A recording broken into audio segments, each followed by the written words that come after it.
بسم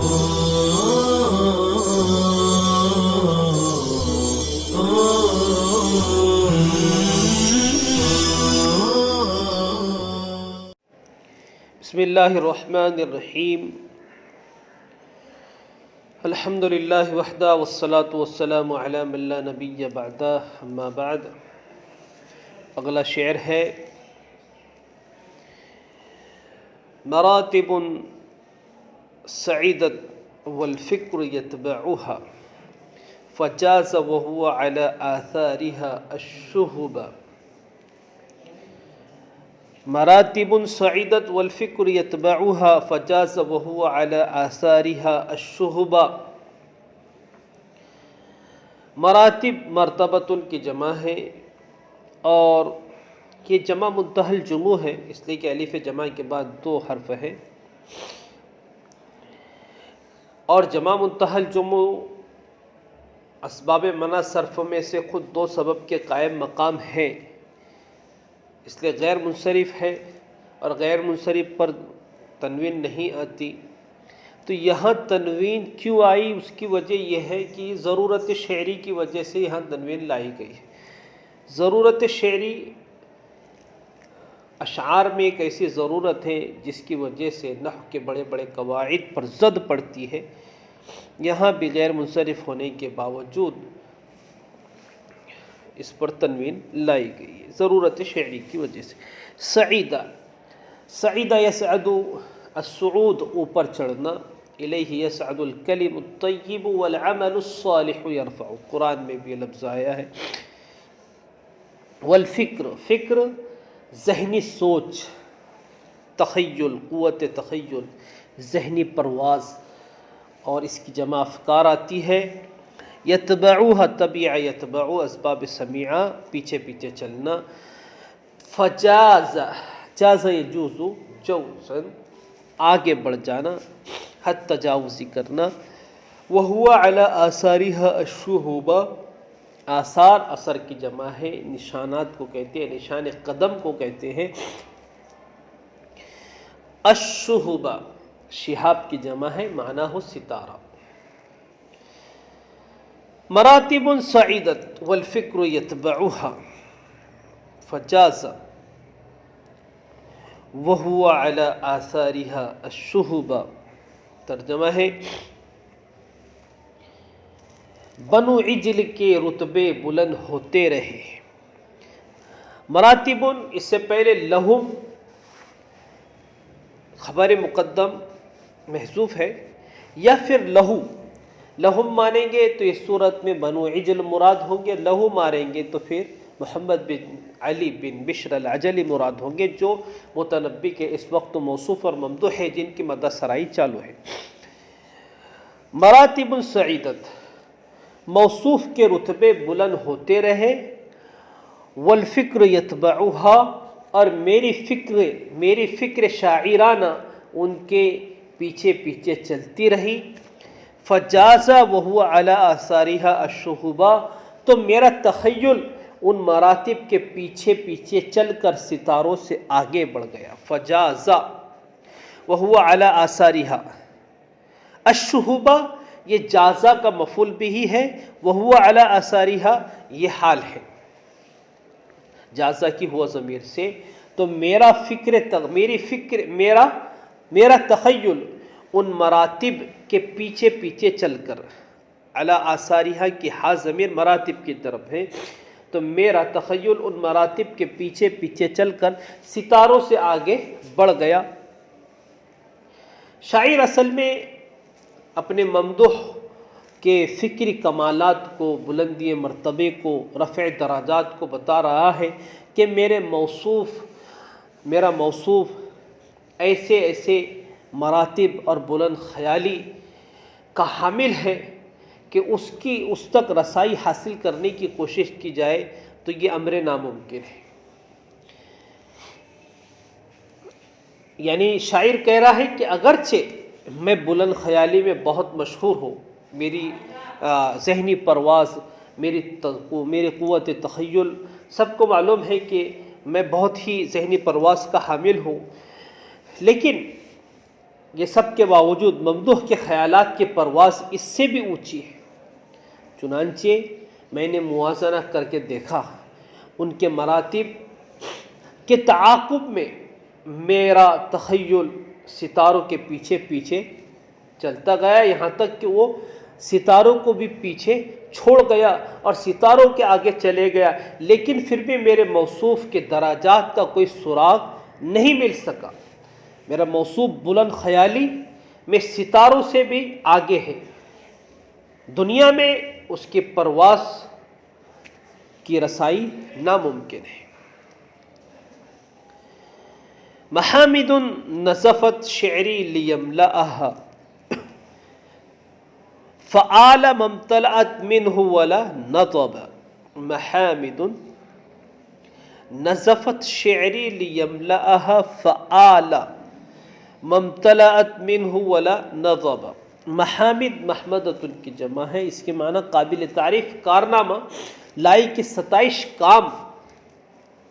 نزفہ ینزف نزفا، اس کے معنی ہے کنویں کا پانی نکالنا، کنویں کی سینچائی، ذرا بس ہے یہ، اور عام طور پر فقہ کی کتابوں میں یہ لفظ آتا ہے۔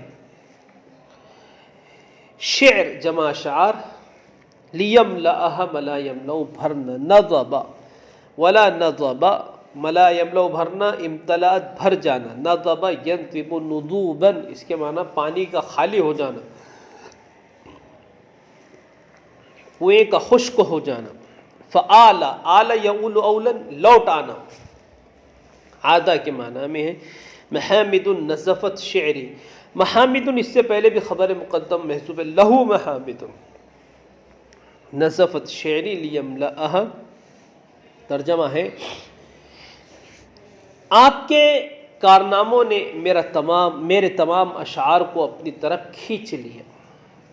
لکا محامد، میں لکا محذوف مان رہا ہوں، اس حساب سے ترجمہ کر رہا ہوں۔ آپ کے کارناموں نے میرے تمام اشعار کو اپنی طرف کھینچ لیا تاکہ وہ آپ کے کارناموں کو سمو سکے، لیملأها، تاکہ وہ آپ کے کارناموں کو سمو سکے۔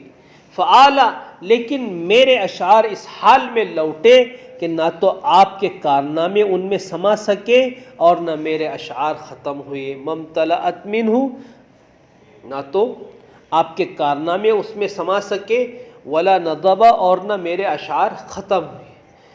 یہاں متنبی موصوف کے لامحدود کمالات کو ایک دوسرے انداز میں پیش کر رہا ہے۔ اوپر والے شعر میں اس نے بلند مرتبے کو بیان کرنے کے لیے کہ موصوف کے بلند مرتبے کا اندازہ لگانا ناممکن ہے، اس معنوی چیز کو ایک حصی پیرائے میں سمجھایا تھا۔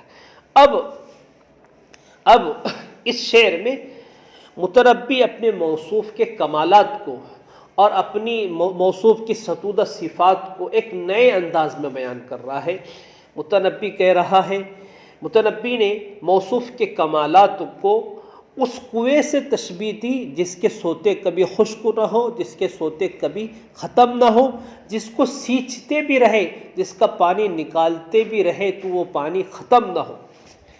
ایسے کنویں سے موصوف کی اور اپنے ممدوح کی ستودہ صفات شخصیت کو تشبیہ دی، اور اپنی شعر گوئی کو اور اپنی قوت تخیل کو اس نے ڈول سے اور سینچائی سے تشبیہ دی۔ وہ کہہ رہا ہے کہ میرا موصوف تعریفوں کا اور کارناموں کا ایسا کنواں ہے کہ جس کے کارناموں کو آپ بیان کرتے چلے جائیے تو وہ کارنامے کبھی ختم نہیں ہوں گے۔ لیکن متنبی نے یہاں کہا کہ میں آپ کے کارناموں کے کنویں میں اپنے اشعار کا ڈول ڈالتا رہا اور کھینچتا رہا، اس طرح میرا یہ تسلسل چلتا رہا، لیکن نہ میں تھکا اور نہ آپ کے کارنامے کبھی ختم ہوئے۔ لہٰذا آپ کے کارنامے ایک ایسا سلسلہ ہے جو کبھی ختم نہیں ہونے والا۔ مکارم لک فت العالمین بہا، مکارم لک فت العالمین بہا من یستطیع لامر فائت طلبا۔ مکارم مکرمتن کی جمع ہے، اس کے معنی ہے قابل ستائش کام، اور منقبت بزرگی والا کام۔ فت العالمین بھی، فات یفوت فوتن، فات فلانا فی کذا کہا جاتا ہے آگے نکل جائے، کسی کام میں کسی سے آگے نکل جانا۔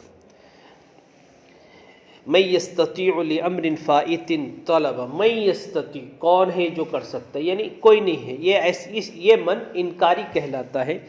مکارم لک فت العالمین بہا من یستطیع لامر فائت طلبا، تیرے اتنے مناقب ہے کہ جن کی وجہ سے تو دنیا والوں سے سبقت لے گئے۔ فت العالمین بہا، جن کی وجہ سے تو دنیا والوں سے سبقت لے گیا۔ من یستطیع لامر فائت طلبا، کون شخص طاقت رکھتا ہے ایسے امر کو طلب کرنے کی جو آگے بڑھ چکا ہو، ایسے امر کو طلب کرنے کی جو آگے بڑھ چکا ہو۔ مطلب یہ ہے کہ اللہ پاک نے تیرے اندر اتنی خوبیاں اور کمالات جمع کر دی ہے جن کی وجہ سے تو دنیا والوں پر فوقیت لے چلا ہے، سبقت لے کے گیا ہے۔ اور چونکہ وہ فضل کمال جن کا تو حامل ہے اپنے حد سے تجاوز کر چکے ہیں، اس لیے ان کمالات کا حاصل کرنا کسی کے لیے اب ممکن نہیں رہا ہے۔ اب تو ایک غیر ممکن الحصول شخصیت بن چکا ہے۔ لما اقمت بانطاکیۃ اختلفت الی بالخبر الرکبان فی حلب۔ لما اقمت بانطاکیہ، انطاکیہ یہ ملک شام کا مشہور شہر ہے جو اپنی سرسبز شادابی اور نہروں اور چشموں کے بارے میں اپنی ایک شہرت رکھتا ہے۔ انطاکیہ تا یہ غیر منصرف ہونے کی وجہ سے منصوب ہے حرف جر کے باوجود۔ اختلفت الیہ، ایک کے بعد دیگرے آنا، اختلفت الیہ ایک کے بعد دیگرے آنا۔ رکبان راکب کے جمع ہے، سوار کو کہتے ہیں۔ حلب مشہور شہر ہے ملک شام کا، اور اس شہر کی طرف نسبت کرتے ہوئے بہت سے فقہا اپنے آپ کو حلبی، شعراء بھی حلبی، مورخین بھی حلبی لکھتے ہیں۔ اور یہ کسی زمانے میں سیف الدولہ کا دارالسلطنت رہا تھا۔ ترجمہ ہے لما اقمت بانطاکیۃ، جب آپ کا انطاکیہ میں قیام تھا، اختلفت الیہ بالرکبان فی حلب، تو قافلے والے میرے پاس مقام حلب میں یک کے بعد دیگرے آپ کی سخاوت کی خبریں لاتے رہے۔ جب آپ کا انطاکیہ میں قیام تھا تو قافلے والے میرے پاس حلب میں یک کے بعد دیگرے آپ کی سخاوت کی خبریں لاتے رہے۔ یعنی شہر انطاکیہ میں آپ کے قیام کے دوران مختلف قافلے والوں نے مجھے آپ کی سخاوت کی تعریف کرتے ہوئے بتایا کہ آپ بڑے غریب پرور، ادب نواز اور شعراء نواز ہے، اس لیے میں آپ کی طرف آیا، جس کو وہ اگلے شعر میں کہہ رہا ہے فصرت نحوک لا الوی علی احد احس راحلتی الفقر والادب۔ سارا یسیر چلنا، فصرت نحوک میں آپ کی طرف سارا، نحوک ای الیک، لا الوی لوا یلوی، لین اس کے معنی موڑنا اور مڑنا، سمیہ دونوں سے آتا ہے، یہ سمیہ سے آتا ہے، مڑنا اور موڑنا دونوں معنی میں آتا ہے۔ قرآن نے بھی اس کو استعمال کیا ہے، لیم بالسنتہم، وہ اپنے زبان کو موڑتے ہوئے۔ احس حس یحس، حسن ابھارنا، آمادہ کرنا، شوق دلانا۔ راحلتی، راحلتن کی تثنیہ ہے، یہ جمع رواحل سواری کو کہتے ہیں۔ الفقر والادب، یہ راحلتی سے بدل ہے، راحلتی منصوب ہے اور مبدل منہ ہے، آگے دو الفقر والادب یہ بدل ہے۔ ترجمہ ہے چنانچہ میں فقر و ادب کی اپنی دونوں سواریوں کو برانگیختہ کر کے کسی جانب مڑے بغیر آپ کی طرف چل پڑا۔ میں پیچھے سے ترجمہ کر رہا ہوں کہ چنانچہ میں فقر و ادب کی اپنی راحلتی الفقر والادب، احس راحلتی الفقر والادب، میں فقر و ادب کی اپنی دونوں سواریوں کو برانگیختہ کر کے لا الوی علی احد، کسی کے جانب مڑے بغیر سرت نحو کا آپ کی طرف چل پڑا۔ شاعر کہتا ہے ممدود تک پہنچنے کے لیے نہ تو میرے پاس کوئی سواری تھی اور نہ ہی کوئی ذریعہ قرابت، البتہ مجھے اتنا معلوم ہو گیا تھا کہ آپ حاجت مندوں کو محروم نہیں کرتے اور شعر و ادب کے انتہائی قدرداں ہیں۔ چونکہ یہ دونوں چیزیں میرے پاس موجود تھی، میرے اندر یہ چیزیں موجود تھی، اور سب سے بڑا محتاج بھی میں ہی ہوں، اور شعر و ادب کا ذخیرہ بھی میرے پاس ہے، اس لیے بغیر کسی تاخیر کے میں نے فوراً آپ کے دربار کا رخ کیا اور آپ کے سامنے جناب والا حاضر ہوں۔